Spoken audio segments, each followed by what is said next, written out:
The stigma surrounding leprosy was not just social, it was also deeply ingrained in the religious practices of the time. Lepers were considered unclean, and their condition was seen as a punishment from God.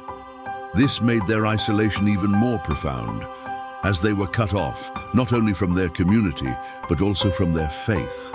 Lepers lived in a state of constant fear and despair. They had lost their sense of identity and purpose, and their lives were reduced to a mere existence. They were often forced to beg for food and shelter, and their future looked bleak.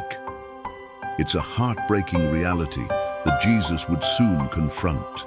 Their isolation was not just physical, but also emotional. They were often consumed by feelings of hopelessness and desperation.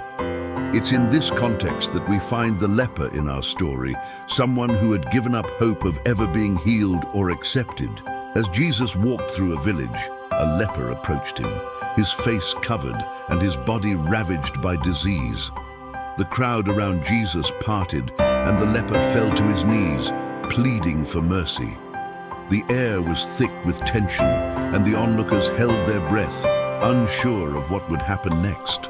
The leper's cry for help was a desperate one. He had heard of Jesus' miraculous healings, and he hoped against hope that he too could be healed. Lord, if you are willing, you can make me clean. Jesus looked at the leper with compassion, and his eyes filled with love and understanding. The crowd was a mix of curiosity and skepticism. Some had faith in Jesus, while others doubted his claims. But as they watched the leper approach Jesus, they couldn't help but feel a sense of awe and wonder. The emotions of the leper and the crowd were palpable. The leper was driven by desperation and faith, while the crowd was torn between curiosity and skepticism. Jesus stretched out his hand and touched the leper, saying, "I am willing, be cleansed."